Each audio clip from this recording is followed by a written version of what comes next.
Hello, welcome to the Waste of Time podcast. I'm here with Chris. How's it going, Nick? It's going okay. Creeping close to the weekend. Yeah, absolutely. What's new? Anything new? Not really. Let's just be transparent with our listeners. So we've just recorded our new interview for the next episode, and we said, we need to do the intro for Yotam from Useless ID, who is today's guest.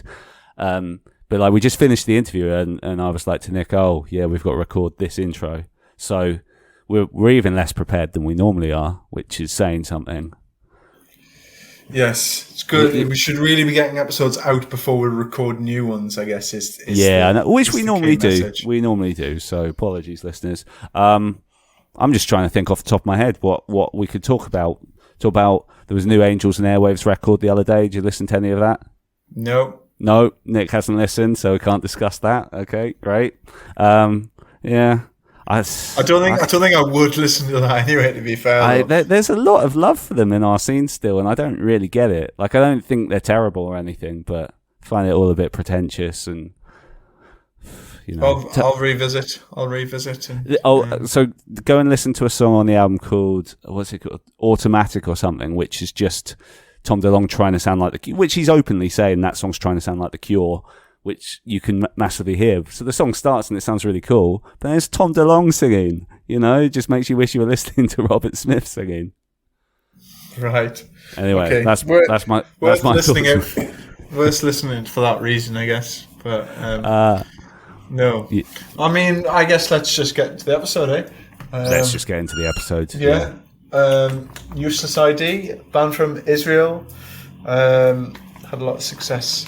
Well, a lot of success across the world, They have. Long career they've had. What are they called? Like 94 or something. 27 years, I think, yeah. I've been a fan of them over the years. And we spoke to Yotam, lead singer. So here it is. But yeah, no, Matt, thanks so much for doing this. So where are you right now? Are you back in Israel again, or are you over in the States? What's? Yeah, I'm in Israel at the moment again. I've been just bopping around flights. It's weird. I've been on flights 4 months after COVID started, and I haven't stopped. I'm just flying all over the place because my fiance lives in Italy, and right. I have all the music stuff in LA. Yeah. And sometimes I couldn't, most of the time I couldn't fly to Italy and she couldn't fly here, so we'd either go to Greece or the UK, and yeah. So when you say music stuff in LA, I mean, give us a bit of a slice of kind of what that life looks like for you at the moment. The life in LA. Well, it was exactly actually 2 years ago that we tried to start something with Fat Mike together. We started this production company, and we were just working so much. So, that fell through. And since then, I've just met so many people, and I realized that my energy is very vibrant when I'm in LA. Things are happening. I wake up and I'm just, stuff is happening. I meet new people and other musicians, and let's do this, let's do that, let's write a song for this. So I feel like I'm so alive over there. That's what I mean by the music thing. It's things are happening. I think it's one of these places where you can find a guitar in the trash and it'll make sense. Unlike Israel, and no, yeah. Where do you normally stay when you're out in LA? Friends. Well, at the time I was living with Fat Mike. He bought this compound. Oh, nice. And and he had several artists living with him. It was insane. But Fat Mike was living there as well at the same time. Yeah. Of course. What's it like to live with Fat Mike? Oh, it's interesting.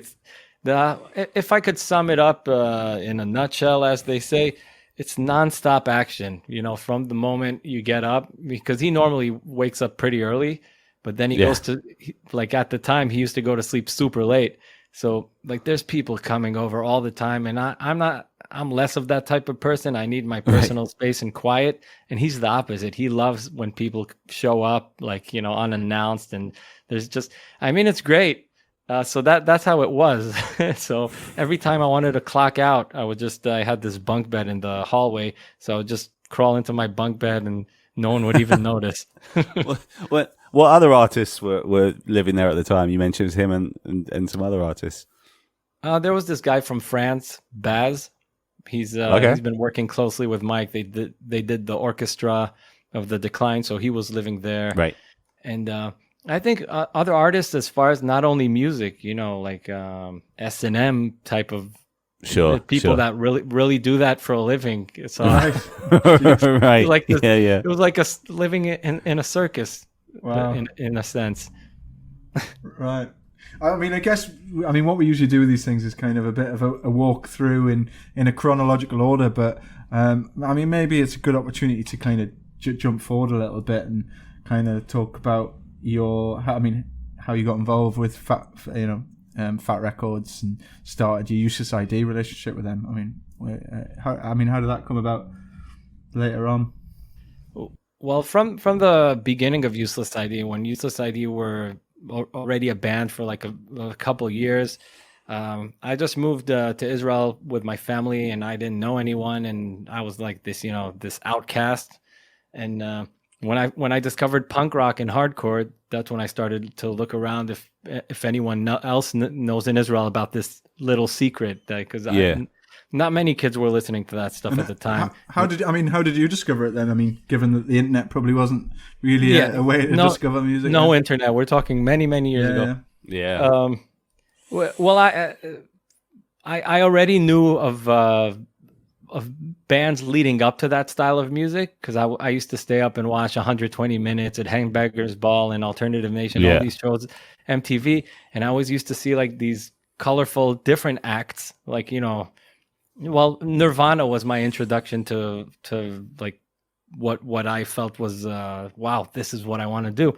But the more I searched for bands that sounded like them, I discovered Dinosaur Jr., Babes in Toyland, Sonic Youth, and I loved those things. But it took like a year of being in school in Israel until I was kicked out of that school, and then I had to sign up for an art school. I signed up for an art school.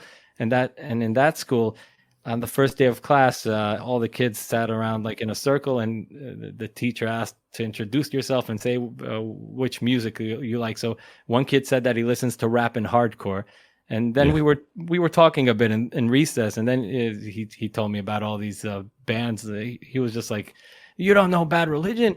You don't know this, you don't know that." And so it was like, holy shit, what is he talking about? And then when I heard it, I was like, I wonder if there's any bands in Israel like that. And that's how I eventually discovered Useless ID. And it was kind of by mistake, because I was so excited about this new style of music I had discovered, which had been around for a while. And I really like, my favorite band out of all of these, like at the time, was Gorilla Biscuits. So I said, I'm gonna form a band that sounds like Gorilla Biscuits. So I did that. So it's like it's such a weird thing for a 15-year-old in the mid '90s to do in Israel. Like I don't know how that was like my thing. So I think by the second or third rehearsal, Useless ID had a rehearsal after us, so we just stuck around and we listened to them play some songs, and we were like, holy shit, these guys are great, because they were older than us, like the Useless ID at the time, because only Guy's the only original member that stayed from that lineup. Sure. Yeah, so suddenly there was like, this super tiny punk rock community in Haifa, like that started. Got it. Nice. So, it's crazy. It's crazy, man, like how long Useless ID have been a thing. Like I forget sometimes, because like for me personally, I think I first knew about Useless ID with the Atari split. I think it's like 2000 or whatever, which is a long time ago as it is. But I was talking to my friend yesterday, I guess he's like early 40s. He's like 3 or 4 years older than me, and he's just like, "Oh, Useless ID, because he loves his fast technical music, and he's like, they've never been the same for me since they changed singers and stuff." But so he was like of the first generation. But Yeah. I was like, oh yeah, I'll mention the fact that he was a fan of the old singer when I've got Yotam on the show tomorrow. No, that's fine. Many But- people are like that. It just like kind of happened naturally. If you want to jump into that, like how I became the singer, but we could get to that later. Yeah, I mean, go for it. Well, that was already after I did after I joined Useless ID and after I did a couple tours with them. And I always had side bands. Like since my first band, it was called Rampage. Since that band, like that broke up, so I formed another one. That broke up, I formed another one. So I always formed these bands where I was the singer and the guitar player. And once I was in Useless ID, so I still had other bands. So I didn't really feel the need to express myself in that band. I was like, I'm fine with just being the bass player. But then something happened, and we got back from a tour. I was broke as a dog. Like, I didn't have anything. So I just got a job working as a mailman. And when I was, handing out letters and mail, I just started singing to myself. It just happened naturally. I just started humming all these like melodies that I would get home, write words to them and record demos. And then by the time I had like, I let the guys hear them in the beginning. They were like, oh, these are cool. But then I had like 20 after a month. And they were like, you want to try singing them? Because they were very personal. They were like about me, having the hots for this girl that I can't be with. And then, it evolved into like a few other things. I was like, holy shit, I could write about my childhood. I could write about this. I could write about that. Right. So we shared the singing duties for that first tour with those songs, like in Japan. But as time went on, I just became the singer because I was just writing the most songs. I guess that's what it boiled down to. Got it. So I mean, what was you talked about Japan there, and kind of getting out onto early doors. I mean, what was the like Israeli scene like back then, or did you consciously kind of go after kind of tours outside of Israel, and how did that develop in Israel, outside of Israel, I guess, really? Well, from the beginning, the main idea with Useless ID was to leave Israel. That's why even as a kid, I was like, I gotta get in with these guys because I don't want to just be here, go to the army for 3 years and have a regular life. Like I of course I had my dreams and I still do, but when Guy took me home one day after the rehearsal because I didn't have a driver's license yet. And he told me, yeah, our plan is to, I'm finishing with the army services and we're going to go to the US and we're going to live there. And we want to be one of those bands and we want to be on Fat Records. So I was like, oh, this guy has ambitions. I also do. So maybe we could be a team, So, what was the question again? I'm sorry. I kind of went off on my own thing. I mean, obviously those ambitions. How much effort did you put into kind of the Israeli scene, or did it exist at all, or was it straight out? Well, when Useless ID were away for the first time in the US, I was still in school. I was in 12th grade. So me and a bunch of buddies, we formed like this hardcore community called Haifa City Hardcore, and we would just put on shows like as much as we could, But it's kind of weird it's not like you could do something like CBGBs in Israel, and it's like every weekend and Sunday matinee or something. Like Haifa is a small place. Like if you put on 2 shows in like 2 weeks, so then by the 3rd week, I don't know, people would show up.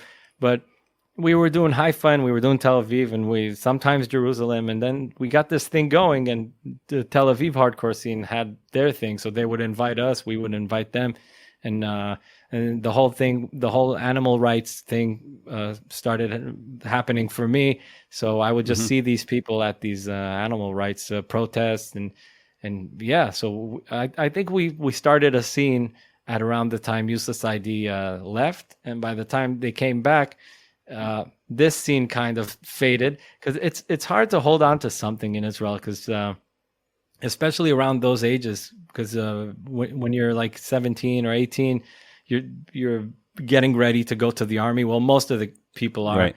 And the weird ones like me and some other members in Useless ID and some of my friends were like, we keep doing this. So So things change all the time. People change all the time. Sometimes people leave for a few years and they come back, and I'm like, hey, I'm still here. I'm still punk rock. Yeah. So yeah, I think the scene was changing a lot. That's what it. I Okay. actually wrote about it. I'm pretty much wrapping up this book I've been writing for the past few years. We could get to nice. that later, but Yeah. yeah, I really got very informative about this this time. You know, I wrote a lot about it because I feel like it's like, you know, these like the Husker Du song, these important years. It's like it's those years that kind of like define what you do, like, you know. And then I became a touring musician, and that's what we did. And then Yeah, you know, yeah. no one wants to hear like every day on tour what happens. So those are the stories. Yeah. Cool. So what were those first experiences in the US like? Like those sort of, how easy was it to get those early tours and stuff? Well, I thought it was easy. Like we were under the impression, because Useless ID, when they were there, they met all these like random people that say, "Hey guys, you should come back and I'll book you a tour. Guys, you should come back. I'll book you a show. I'll make you a show. I'll make you a tour." So I was under the impression that, you know, I was 18, so I was like, "Holy shit, we're gonna get there and we're rock stars." Yeah. Yeah. And the thing was that we all thought that we're gonna be on a tour with Good Riddance or something. We really Sure. liked Good Riddance. We were really into Fat Records bands, so we were under the impression that we're coming to the U.S. and we have a full. I think the idea was to be in the U.S. 3 months. I think now we would never do that. I wouldn't do that anymore. I did some Right. you know, many years of solo tours, and I just can't do it because of several reasons. Right. But yeah, we were going to the U.S. for 3 months, and we're like, we're gonna do a tour with Good Riddance. We're gonna do this, and then when we got there, we realized that the guy that was supposed to book the tour, he didn't book anything. He booked like one show, and he just made like a giant list of what the tour should be. And we're like, are you serious, man? Oh wow. Wow. We came all the way from Israel. Are you crazy? So we kind of had a month, and we were at his house. So Ishai, the guitar player. Yeah. Yeah. So yeah. So Ishai, he was making phone calls and looking at these Maximum Rock and Roll magazines and Book Your Own Fucking Life, and just calling people and Trying to get just shows. working. Yeah. Just like from he would get up in the morning and do that for I don't know, for like the whole day. Yeah, and at the end we did a tour, and the tour was fun. But, but Was it with anyone good? That first one, it was just kind of. we played a by show yourselves? with Fang. You know Fang? Yeah. Yeah. Yeah, Okay. I think the singer was in jail for a while Right. Yeah. for some personal things.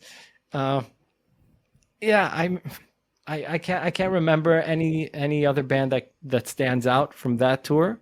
But Right. the tour after that, we played with a bunch of bands that eventually became like super huge, or you know, Newfound Glory opened for us on the second tour. Oh, okay. Yeah. They opened so for you. Yeah, for stuff like that. Like they were labeled second on a bill of 4, and we were third.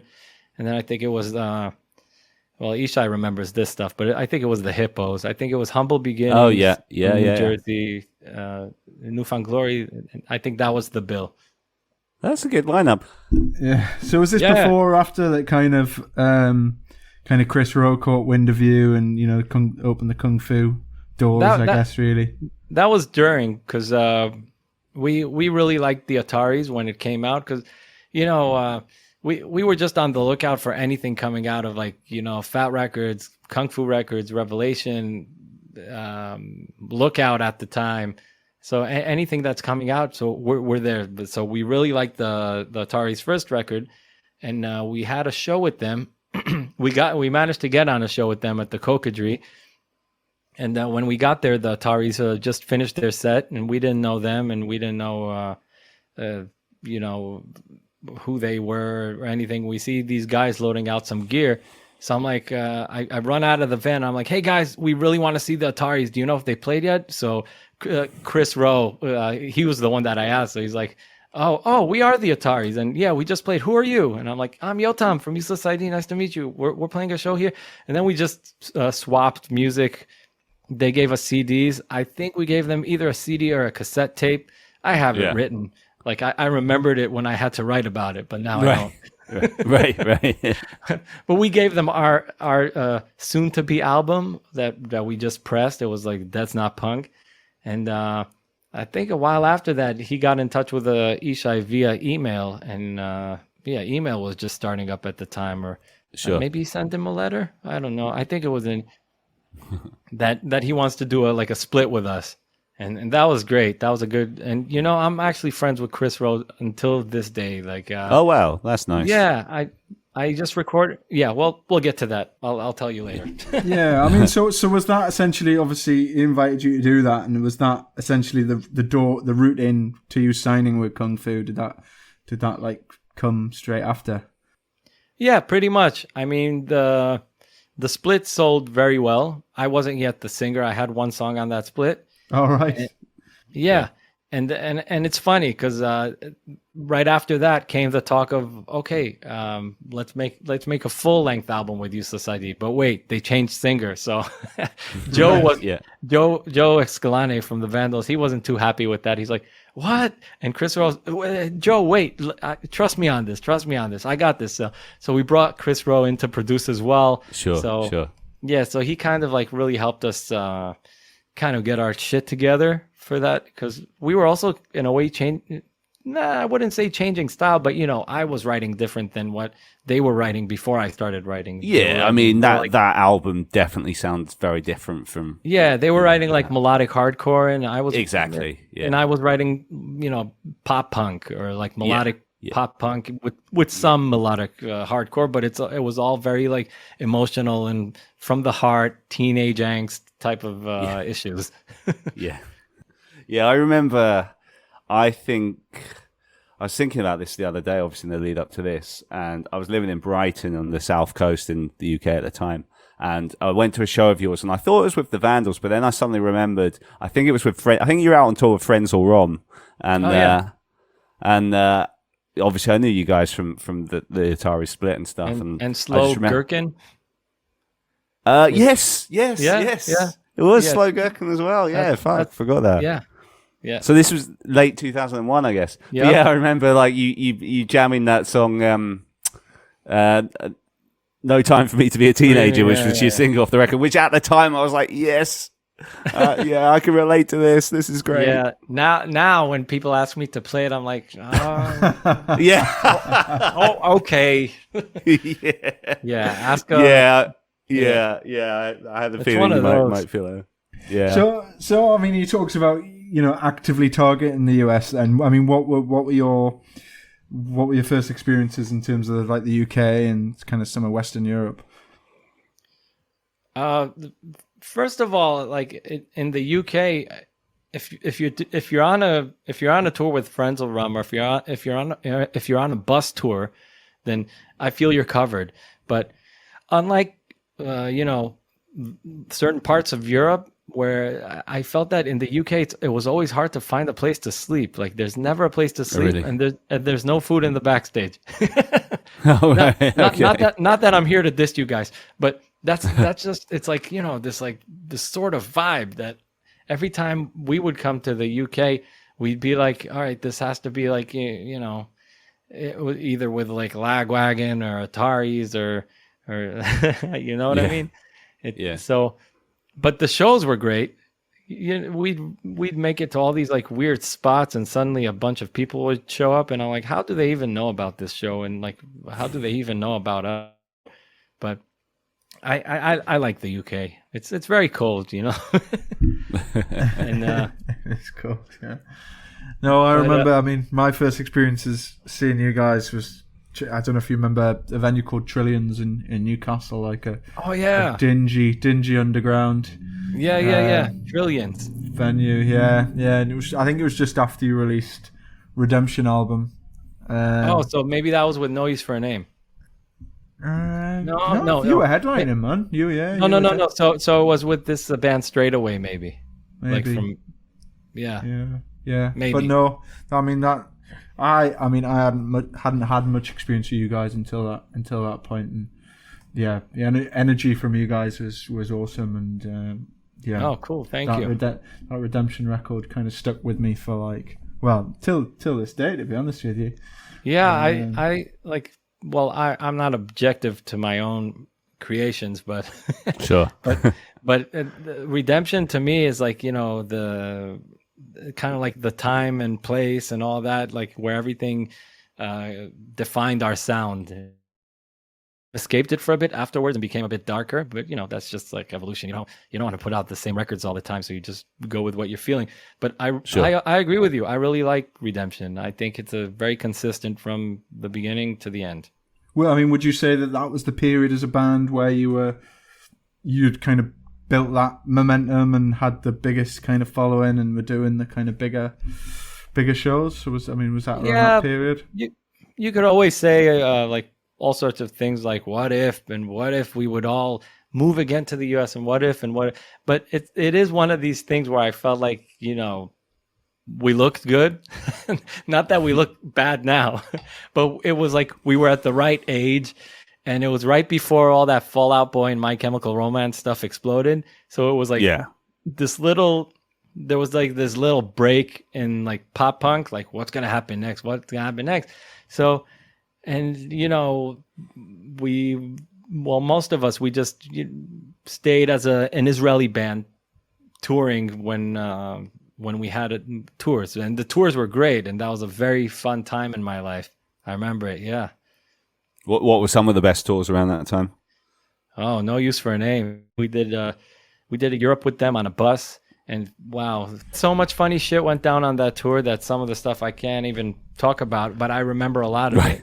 But it was a lot of fun. I mean, being on a bus with No Use, and they just released their album. What's that album called? Help me out here. The red one. The one after Hard Rock Bottom.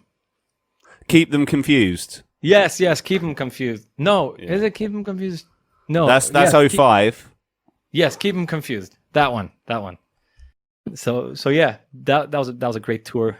You went on to work with Tony Sly, I assume, off the back of that tour and that relationship that you kind of developed. No, the relationship with Tony Sly actually happened in 2002 at the Warped Tour, when we were looking for a producer to produce our follow-up to Bad Story, Happy Ending, No Vacation from the World. So we actually wanted to record it with Ryan Green, because we were like, we have to make an album with Ryan Green, with the Fat Wreck Chords sound, and he was too busy. So we found we decided to go back to the previous studio we did, but we were like, we need a producer again. So we spoke about it. We spoke with a few people at the Warped Tour. We spoke with Mike Herrera from MXPX. And then the whole idea of what if we talked to Tony Sly? I think he produced something back then, like one record or something for someone. And when we approached him, he was just super cool. He was like, yeah, I know you guys. Yeah, Joe let me hear you. I like you. And then he's just started inviting me to the No Use bus like every other day. And, I would just learn from him. He was kind of like my mentor. So the tour almost come from that relationship that you struck up with Tony, or was he? He really helped us throughout the summer. He really helped me kind of like arrange my songs and arrange my ideas, and he would give his input. And then when it was time to record at the studio, he called up the first day and he's like, sorry guys, I can't make it. Oh really? Yeah, I'm not coming. But we were cool with it, and we decided to produce it ourselves with Angus, and it came out Cook, great. Yeah. But after did you kind of maintain your friendship with yes, exactly. Tony up until obviously he sadly left us? Because after that, when No Vacation came out, No Use invited us to do a bunch of dates with them in Canada, and it was like some US dates. It was like a bit of the West Coast, a tiny bit of the East, but a lot of like the top Canada and all across Canada. And so there was that, and then we did that thing in the summer of 2005, and then we did a bunch of other stuff with them, like as the years progressed, and they came to Israel as well. Yeah. Oh man, yeah. I'm sorry. So it must have hit you hard when he left us, I guess. Yeah. I to be honest, I was at a wedding that day, and I was just like stupid drunk when I got back home. So, you know, it was like 1 a.m. I turned on the Facebook and I saw like one post about it. So I thought it was a joke because Tony was like that. He had like this very dry sense of humor, and like where he could just like, hey, I died. And people would laugh, you know? Right, So right. that's what I thought it was. So I'm like, oh, that's funny. And then, you know, the more I stayed on Facebook, so I saw more posts. And then I asked, I saw that guy was connected. So I asked him, hey, what's up with this Tony stuff? Like, is this real? And it's like, man, you don't know. I'm sitting here and I'm broken for the past hour. And I called him up and he told me, that he passed away. And I just cried so much. And I wrote a song for him afterwards, but I actually, it's kind of weird. While I was going through those emotions, I said, I think I want to grab a pen right now and just like write whatever I'm feeling. That's a weird thing to do, you know, like suddenly think of songwriting. But I think that was the best thing I could do at the moment, or else I would just be even more sad with myself. But yeah, and then you know I released a song for his memory. Yeah.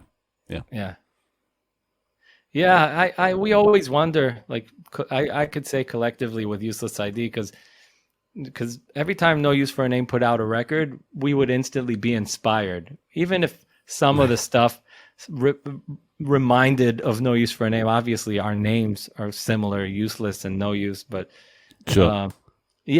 But we were always inspired to write. Like I would hear a song that Tony wrote, and I would like, I want to write something as good as that, or like I want to get those melodies as well. And then suddenly he's not here anymore, and I'm just wondering, wow, it's been what is it, like 10 years almost 10 years, 9 years. Yes, summer of 2012, wasn't it? Yeah, so, just short of a decade. The way I know No Use for a Name, they would have like another 3-4 albums after the Feel Good record of the year. So that's so many new songs, and Tony would probably do some solo as well. Yeah, I was going to say he did lots of great solo material. I love his solo. I love it. Yeah.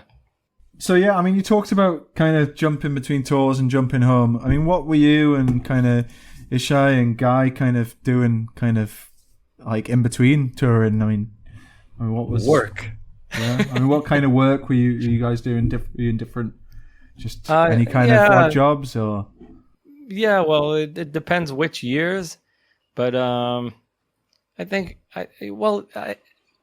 we each took a certain time and didn't work. Like sometimes Ishai wasn't working, then sometimes I was, and then I stopped, and suddenly he's working at a record store, and for me, in late 2005, I got a gig playing for this really big Israeli artist, like playing bass in his band, and I did that for 9 years. And the good thing that came out of that is that I kept doing my music. I didn't stop because I see. Okay. Many artists kind of find comfort in that, because that's what I call now a golden trap. Because you see gold and you're like, I want this. This is gonna fix my life, and it helped me get by for 9 years.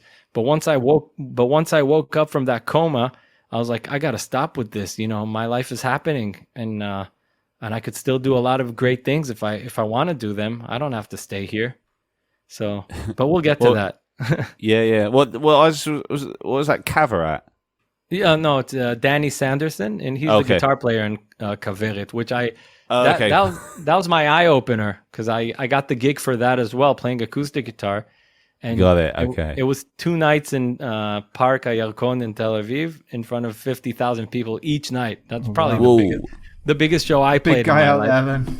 Yeah. So I remember I'm just like, we were just about to go on stage on the first night, and I see this massive sea of people. And I'm like, holy shit, this is amazing. But it doesn't belong to me. It belongs to someone else. So from that moment on, I started obsessing about the idea of how can I move on with my life. Like, I mean, I think it's I'm not like trying to preach or something. I'm just saying, like, for me, I had this feeling, I do music, I live music, I breathe it. Like everything is songwriting or production, or like everything like comes down to this one thing at the end of the day. Of course, I love doing other things, but everything boils down to this. So if I really matter to anyone, so they'll probably notice if I just do it full time, and Right. I just don't, and I don't look to the sides and do other, like, what I call like dirty work, like do other work for people. Yeah. I would rather be my own boss. Like if someone wants me to do something for him, I'll do it.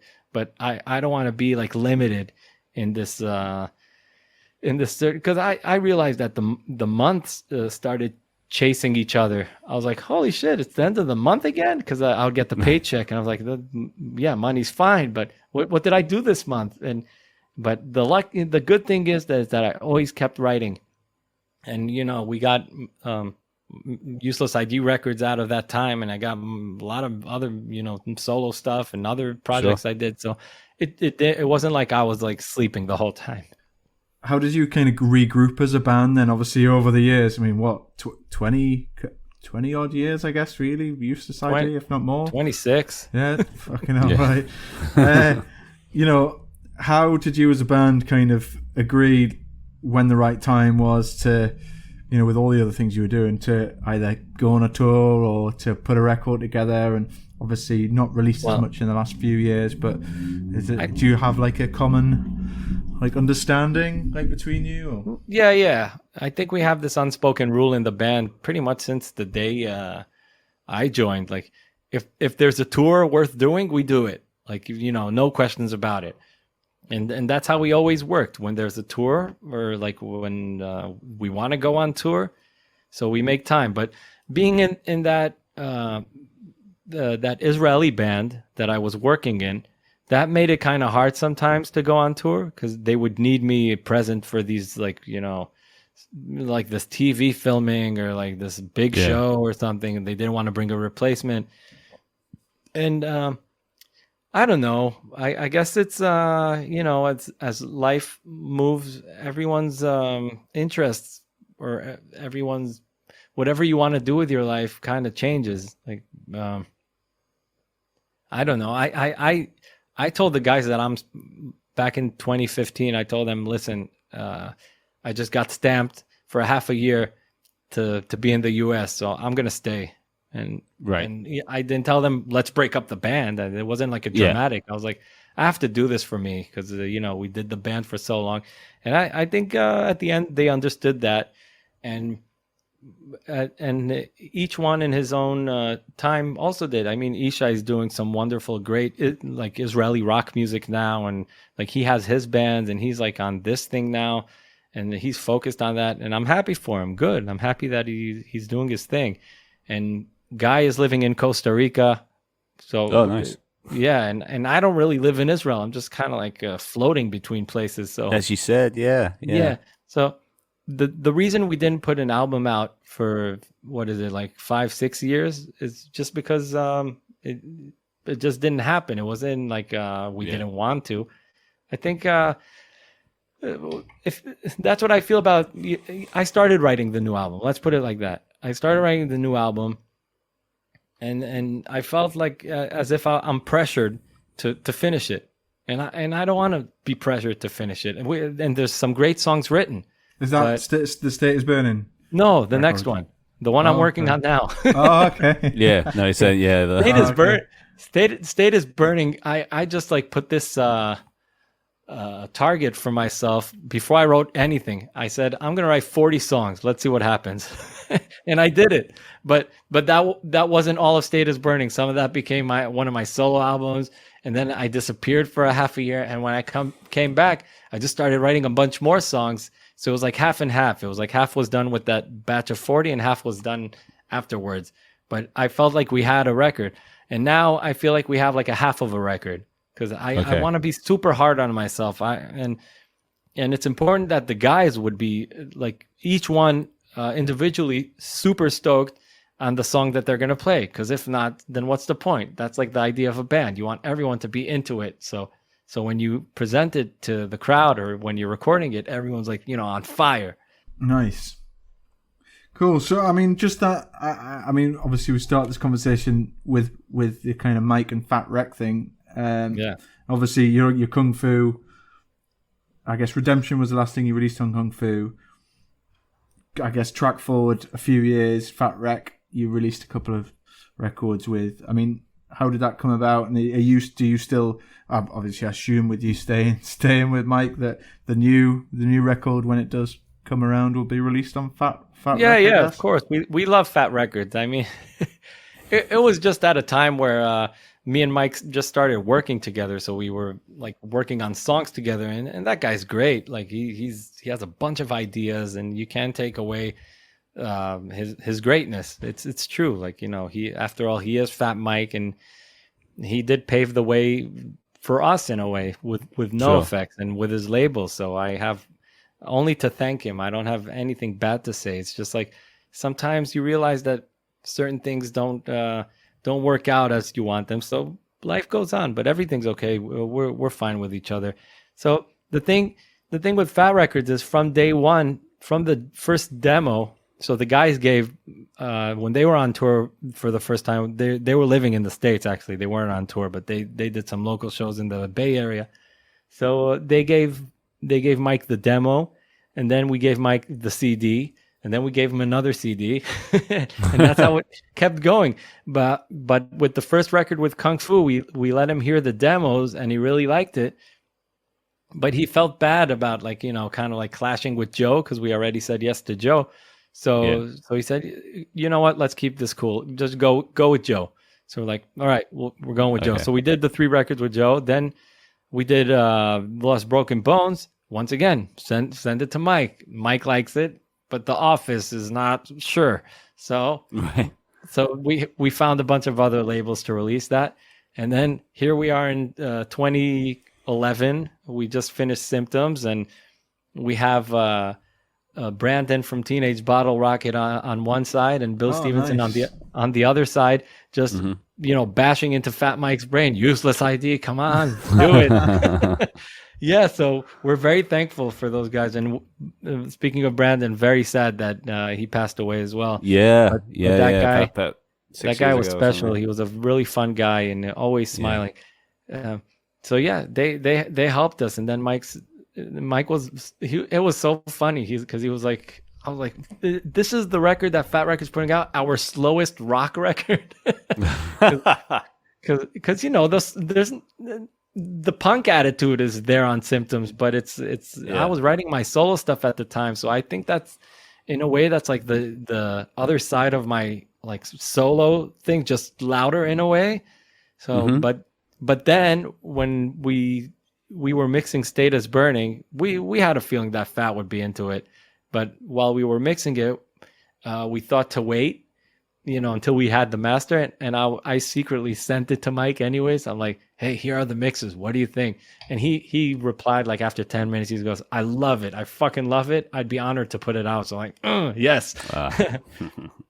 and then he told me, State is Burning should have been your first record, and you know, move from there, because he always wanted us to get into politics, because Israel is such a fucking battlefield, and it's so crazy here. It's never ending, and you know, and we're singing about our personal stuff, and I'm singing about living with a girlfriend and, you know, not getting along, which is not bad. I love songs like that. I love all music. I love a lot of music. I don't only like political, but I felt like it was just getting too crazy and in your face at the time, that we kind of had to dip into politics as well. Nice. Well, you released your kind of greatest hits. I don't know, it's called Most Useless Songs. You call it your greatest hits, I guess. Really? Yeah. That's what it is. Yeah. I mean, how did you all sit down and decide that? And you released a new track as well, though, didn't you? Same Old Revolution. It's like two new songs. And Into the Exquisite. 2 new songs. Yeah, that's it. Yeah. That they were actually meant for the next album, but I didn't have enough songs. I had like only like 4 or 5 songs that I thought were great, and Mike wanted 2 exclusive songs, like new songs recorded. So I'm like, yeah, I could start from scratch for the next batch, and you know, let these 2 have their way with this album. And I'm happy I did. I think they're great for that. Like, they really sum up Useless ID's vibe, because they're both very different. One of them is very political and kind of like anthemic in a way. Yeah. Which I realized listening back to most Useless songs that we're not a fast melodic hardcore band. We always thought we were, but we wrote a lot of slow songs, like slow songs with like a kind of like a chanty chorus, or maybe the chorus doesn't have to be chanty, but it was like kind of like mid tempo in a way. But then there's like a fast song that's very Fat Wreck style, and so I think it came out, proper. Yeah, I mean, I love Same Old Revolution, and Thank you. The video as well. With we had Steve from Belvedere on a couple of months ago, didn't we? Well, how long? 3-4 months ago. Yeah, in May or something. There's I spotted a few of not necessarily old guests, but guests from the same bands that we've had. So there's clearly a lot of old touring friends that appeared in that video. So that's exactly what it is. A lot of people we played with, a lot of friends we kept in touch throughout the years. We just wanted to make it like a big fun video where everyone's coming together and singing about this. Yeah, and I mean, we've been obviously really fortunate over the last year or so. It's been pretty shit circumstances for a lot of the world, but we've been obviously very fortunate that a lot of people haven't been out on tour and doing lots of things, and we've really, been lucky to speak to a lot of people who are on a lot of downtime, from the touring world. So, I mean, how's that been for you guys, and has it changed anything for you in terms of like the future Useless ID? I mean, what's the ambition now for the band, and has that changed at all in the last year and a half? Your ethos kind of changed? I think the last time I saw Ishai was when we recorded Same Old Revolution. Oh, really? Yeah, because I don't think I've seen him since. When was that? Sorry, when did you record that? Last year. I don't think I've seen Ishai for a year then, and I haven't seen Guy for a year and a half. And Corey, I see pretty much because we're working with each other. I work with him on the ideas I have, or like these demos. I go try it out with him, and then it's like a songwriting trick I learned. I try it out with him. I'm in the moment of the rehearsal. I record it on my phone. Then when I'm driving, I listen back, like after rehearsal. When it's dark at night, and then I realize if the song works. I've been doing that for years. So he's the one we've been working on that. But as far as ambition, so we're in the middle of writing this record, and I need to take little breaks all the time because I'm like doing a bunch of other things like while I'm doing this, and have to finish up some other things, and suddenly as crazy as life got this past year and a half, we all found creative ways to get by. So suddenly a band hits me up and they need my help for something, so I'm there for a while. Okay. Yeah. Do you think when you kind of get to a point where you release this record, you do a tour run? I mean, what's the probability of that? Okay, so as far as touring goes, we were supposed to have a show in Austria late October, so that's not going to happen. We're supposed to have a show in Israel next month. That's going to be interesting if it happens.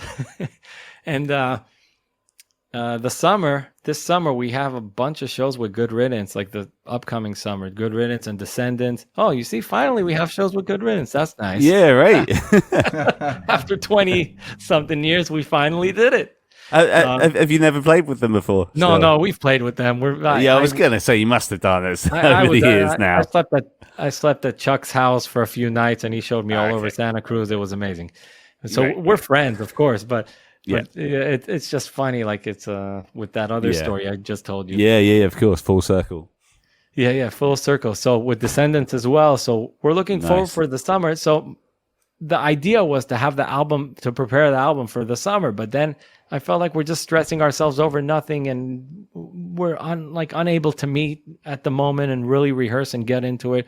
So let's just take a little break, and I'll continue writing because that's what I do. And if anyone else wants to write, they can bring in, anything goes. And when we have, I'd say, 20 songs that everyone thinks are great, we can narrow it down to 14 and record them. Right. Nice laid back. Plan. Yeah, I mean, I thought about it. Why should we hurry? first of all, we're not in our 20s. Where are we going? I mean, we're all in different parts of the world right now. I'm going to be in a different. I suppose as well, there's going to be like a lot of bands and artists that are just going to be rushing to get out there now as well. Like, so it's happening already. Yeah.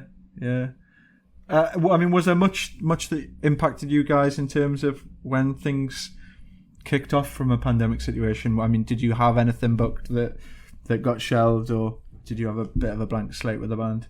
Well, actually, before the pandemic, Guy's house burned down. We were supposed to do a tour once again with Good Riddance in the U.S. Oh shit! Right. Yeah, but his house burned down like a month before that. So, yeah, that's so crazy. So that got canceled, and I was in the U.S. anyways. So if the guys weren't going to fly, I wasn't going to see them. And then we had a Japanese tour. We had like a few shows in Japan with Satanic Surfers. And that was like right in the very beginning of COVID, when people were just kind of talking about it, but it wasn't a thing yet. Yeah. Yeah, it's like whoever wants to wear a mask on the flight could wear. Whoever doesn't, it's fine. And I stayed in Thailand afterwards. And then I just saw these videos from Israel that whoever comes from anywhere needs to stay at home in quarantine for 14 days. And I'm like, what the fuck does that mean? It was so weird. Like, I couldn't imagine. And now... Right now, I've done this quarantine thing. I'm a master at quarantine. I'm like, I got to stay home for 14 days. Done. I'm going to kill it. I'm just going to listen to records, write and go crazy with myself. But it's not, they shortened it to like 7 days now. So it's not that bad. And I think, I don't know, you don't have to, they're always changing the rules. So sometimes I didn't even have to do quarantine. I mean, how bad was Israel affected in the worst times during last year? Was it pretty serious in Israel? People were going crazy. They were outside, like protesting outside the prime minister's house every freaking day. It was nuts, like protesting in the street just to get rid of him. Like with COVID, without COVID, they were just like, fuck this shit. And now there's a new prime minister. I don't know if it's any better, but there's less protests. And did you have much in the way of fatalities, kind of like? Yeah. In the beginning, it was spreading because I don't think they took it so seriously in the beginning. So people were just like, nothing's happening. You know, everyone was like that. Like I didn't think something crazy. I thought the news was making up something in the beginning. Yeah. And now, you know, I had COVID. I had it in January. Yeah. I got out of it and I didn't feel anything while having it, but I know it exists. You have to kind of learn to live with the knowledge that exists, like other things in this world, and move on. We're getting there. We're definitely getting there, I think, now. Yeah. Hopefully, yeah. So, I mean, I guess you talked briefly about you writing a book. You want to tell us a little bit more about that? Yeah, well, I've been keeping these tour journals pretty much since day one, since the first Useless ID tour, and some tours I haven't. So I wanted to piece my whole personal story, like, you know, not write. It's like from my point of view, like what I felt through all these situations. And so that was my idea. And it's already like 5 years in the making. I started writing it actually. I thought I was writing it like 10 years ago, but I wasn't. I just like edited most of the stories that I had into this.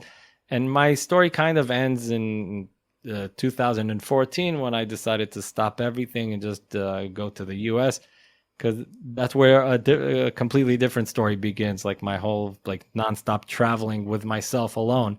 So I want to save that for like a next book, but we'll see how this one does first.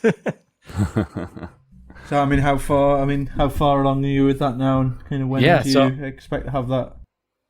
So as I mentioned, it's like 4 or 5 years almost that I'm working on it, like on and off, just because of the way life is. But I have like 3 chapters left to write, and then I'm gonna hand in the manuscript and have an editor kind of like make sense of this whole thing I wrote, and put it in the format of a book. So hopefully soon. Yeah, I think I'm slowly getting there. Yeah, definitely check that out and see how it compares to the NoFX autobiography. Oh, well, no effects did not come from Israel. We have a bunch of other stories. Yeah, That's but true. Yeah, I don't write dirty. That's not what I'm after. I'm trying to write in like the most honest way I can about things that I think it makes for an interesting story. I mean, a place like Israel to suddenly form a punk band, and then you're Absolutely. in the States, and then suddenly Japan likes you. These types of things don't really make sense. But but I'm happy they did, because Yeah. we've been to Japan so many times, and it's so fun getting there. Like I love Japan. Like if you tell me I have Japan for the rest of my life, just continue. You're good with it. Would you say they're your kind of craziest tours and shows, Japan? Yeah, it's just like this weird connection with the crowd. Like we're all like, we feel at home over there, just like we feel at home playing Tel Aviv. So we get to Japan and we see all these faces that we've known for like 15, 20 years. So some of them have kids already, so they bring their kids. And yeah, we reached that point, but who cares? Like, we're all having a blast, and we play the longest sets over there because it's just great. I just get lost in the moment. We're just on it when we're there. Yeah, I mean, we speak to a lot of people, don't we, Chris? And Yeah. all of them are like, just Japan is really up there in terms of, especially I think the punk rock scene, especially in pop punk scene over there, is obviously. Yeah. They Really love their alive. pop punk, even though I wouldn't say that we're a pop punk band. We're a punk band. No, you've dabbled in it, I would say. Of but course, yeah. of course. When we were I would say when we were searching for our sound, which is fine. Yeah. That happens in bands. Many bands Yeah, start off yeah. ripping other bands or like trying to sound alike. But I think we fell into our own in Redemption, and since then we've kind of like fell into our own thing. Yeah. Which it's just I a think that's fair. mix of a bunch of things, and it's done by people from Israel. So You mentioned before your fiance being in Italy. Have you Yeah. how has that been okay? And have you got like a date in sight of when you're able to get married, or are you going to kind of wait and see till things settle back to normal a bit more? we really wanted to get married on August 24, and that couldn't happen, and it was so sad because I'm we sorry just to hear that. yeah we just couldn't invite all this family from all over the place, and the band members. I didn't want them risking, just band members and friends from Israel, risking being in Italy and then going home and staying home for 7 or 14 days because of me. So Right, everything just didn't make sense. But just like with everything, we're gonna let it be until we can do that as well. Yeah, okay, that makes sense. Yeah. Lots of things to look forward to. Marriage, Exactly. book release, new album, Yeah. UK tour, hopefully. Hopefully, yeah. Hey, by the way, that stuff I said about the UK before, it doesn't mean that that's what I think. That's what I thought when I was like, when suddenly we did a tour on our own, like when we were there in our 20s and with friends around, it was a blast. We loved it. But suddenly we make it to the UK, like when you know how it is. First time by ourselves, and we're like, where are we going to sleep tonight? This is not like Europe, Yeah. That's not a poster from that tour behind you, is it? Because I can see it says Friends. Yeah, the Frenzel Rum. Yeah. That is because does that say Slow Gherkin? So that is actually from that tour. How funny! That is from that There you tour. go. Love it. Yeah, but they only wrote European dates on this poster. Oh, so I'll not have the Brighton date that I was at. No. Ah, okay. Too Sorry. bad. Well, if you're ever stuck this time round, there's a place to stay here. If you ever want to come back to Newcastle and do a short trip, Of course. Yeah. Ever since I know how to get around in the UK, we have many friends there. I have many friends, and I love coming to the UK. So yeah, I'll definitely hit you guys up. But yeah, we've taken an hour of your time, so just want to thank you massively for doing this. It's Of been a course, blast, man. I hope that this was up to your expectations of. Oh, what you want. absolutely. Oh, it was of great. what you wanted to hear from me. It's great. I'm actually really looking forward to this book as well. So Thank you. Yeah, definitely- yeah. definitely I'm let really us know looking. when that comes out. It's a first for me, so it'll be interesting to see how people, I don't know, accept it. Yeah, Get well, into it. I mean, let us know. We'll keep our ears open and give it Of course, a of bit course. give it a bit of a plug on any of our future episodes. Thank you. Awesome. All right, Thanks for doing guys. this, Thanks man. for having me. Yeah, have a great weekend, Jordan. Yeah, have a Bye. good weekend. You too. Thank you for listening. If you liked what you heard, we'd love it if you could subscribe to us wherever you get your podcasts, whether that's iTunes or Spotify or Stitcher or anywhere like that. Also, check us out on social media. If you just search for Wasting Time Podcast on Instagram or Twitter or Facebook, give us a like or a follow on any of those. And also, we love hearing from listeners as well. So feel free anytime to drop us an email at thewastingtimepodcast@gmail.com, or obviously you can message us on social media as well. But yeah, we'll catch you next time.